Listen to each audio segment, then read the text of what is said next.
Assalamualaikum warahmatullahi ta'ala wabarakatuh.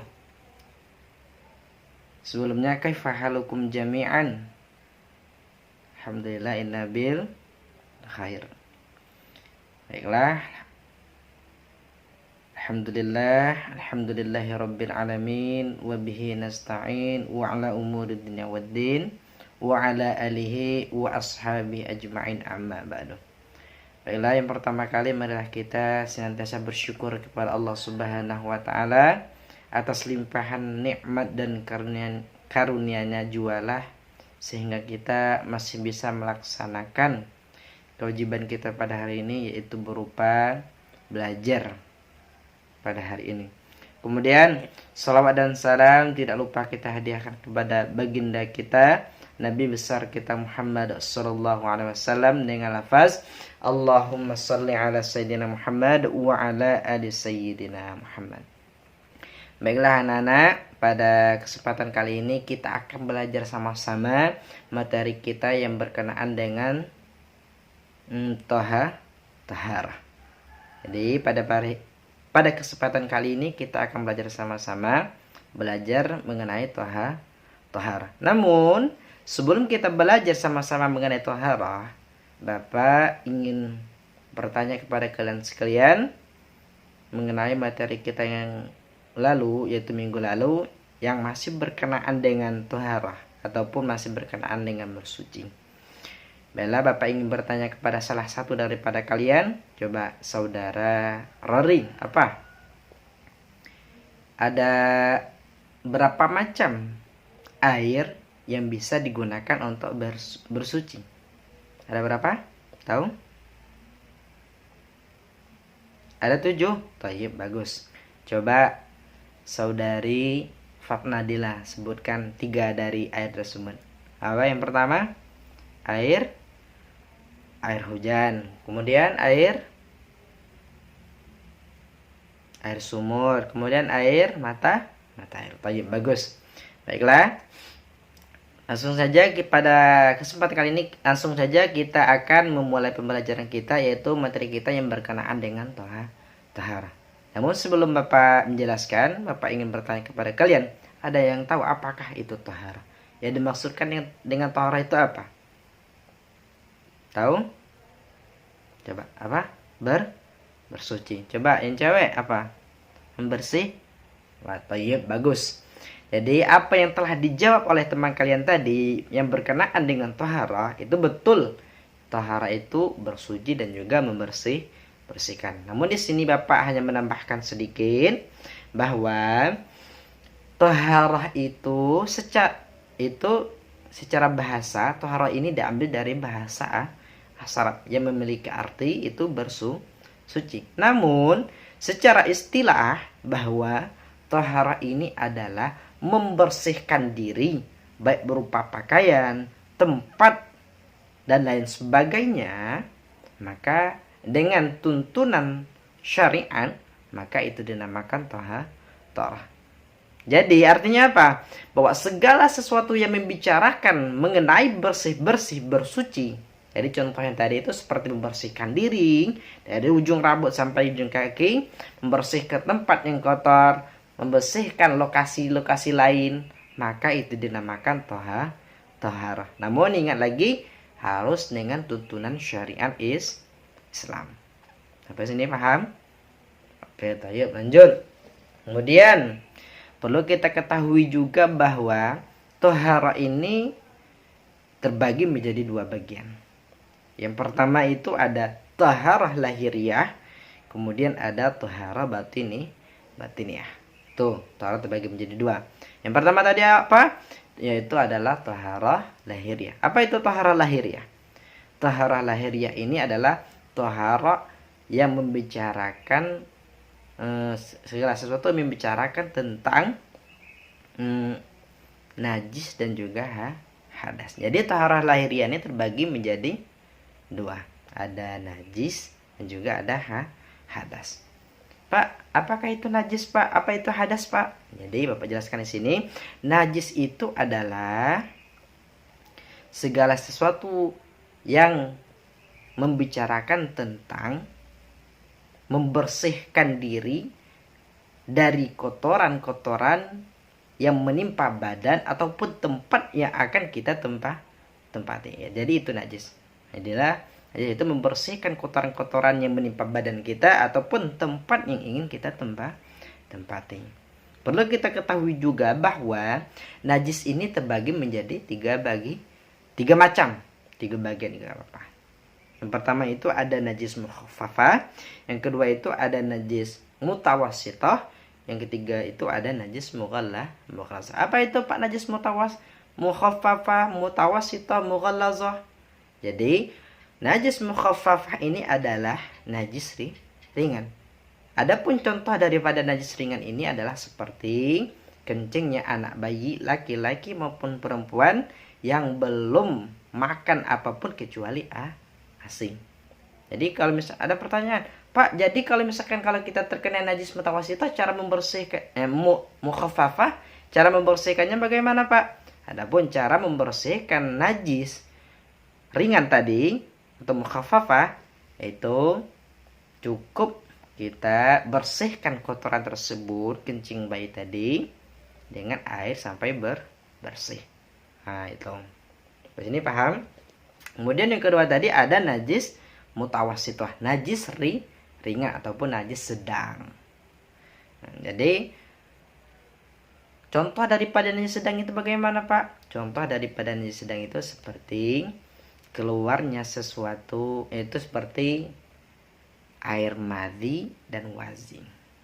Jadi Pak, kalau kita terkena air najis mutawassithah ini seperti air madhi dan wazi itu, cara membersihkannya bagaimana, Pak? Adapun cara membersihkan najis sedang ini, itu kita cukup membersihkan najis tersebut sampai hilang baunya, rasanya, kandungannya, dan lain sebagainya, maka kita telah akan bersih kembali. Jadi itu cara membersihkan najis mutawassithah tadi, harus sampai bersihkan kotoran tersebut sampai hilang warna, rasanya, kandungannya, aroma, dan lain sebagainya. Nah, sini paham?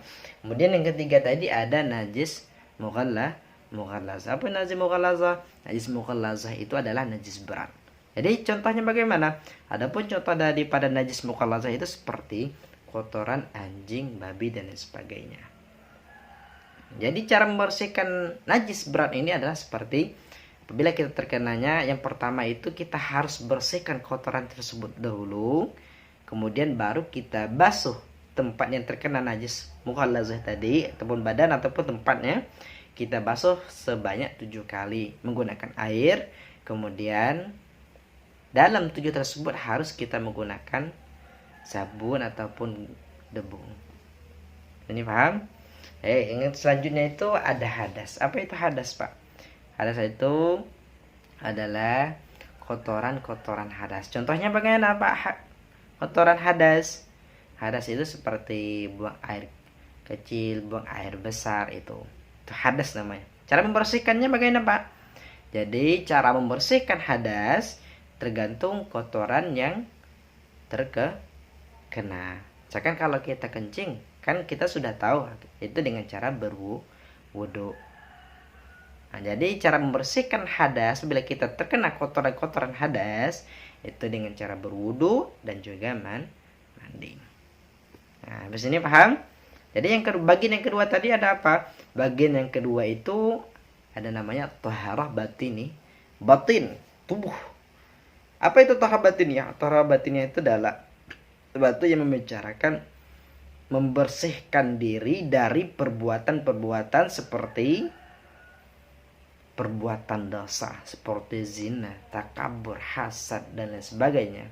Segala sesuatu yang membersihkan kotoran-kotoran seperti dosa, zina, takabur, hasad, dan lain sebagainya tadi, maka itu dinamakan kotoran-kotoran ataupun taharah batini.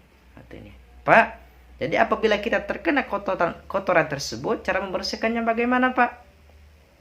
Nah, cara membersihkan kotoran tersebut kotoran batiniah ini yaitu dengan cara, hanya ada satu cara, yaitu bertobat kepada Allah Subhanahu wa taala.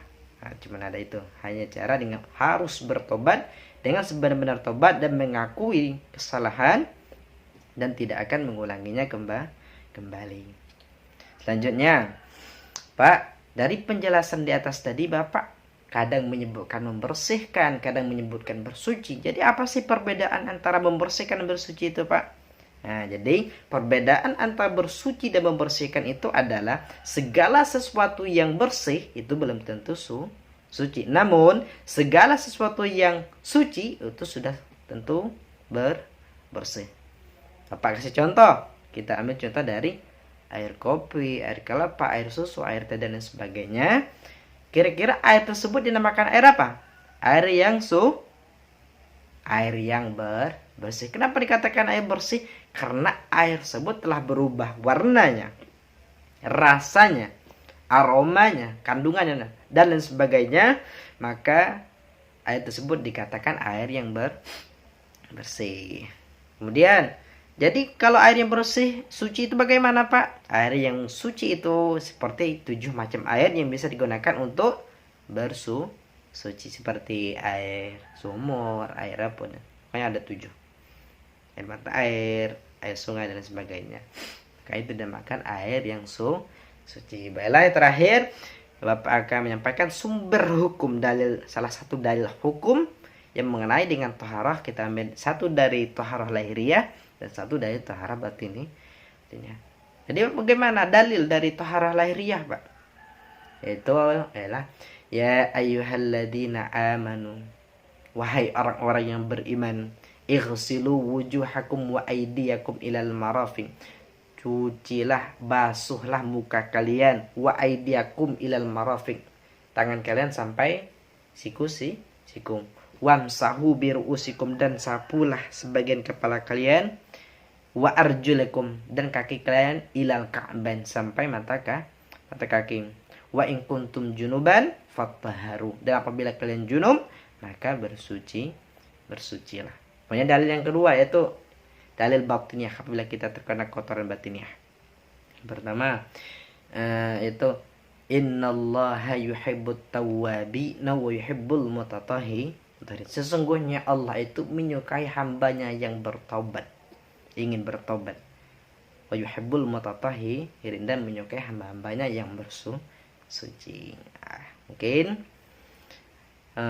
cukup sekian penjelasan ataupun pembelajaran kita pada hari ini. Dapat Bapak simpulkan sedikit bahwa taharah itu segala sesuatu yang membicarakan bersih-bersih atau bersuci diri, tempat, dan lain sebagainya, maka itu dinamakan taharah. Dan taharah ini terbagi menjadi 2 tadi, ada taharah batiniah, ada lahiriah. Perlu Bapak ingatkan kembali juga bahwa segala sesuatu yang bersih itu belum tentu suci, namun segala sesuatu yang suci itu sudah pasti bersih. Mungkin cukup sekian pembelajaran kita pada hari ini. Mohon maaf apabila ada kekurangannya. Kesalahan itu datang dari Bapak sendiri, dan kebenarannya itu datangnya dari Allah Subhanahu wa taala. As-sururu ya'ti ba'da judika. Kesuksesan itu, kebahagiaan itu akan datang setelah pengorbanan. Wabillahi taufiq wal hidayah. Wassalamualaikum warahmatullahi taala wabarakatuh.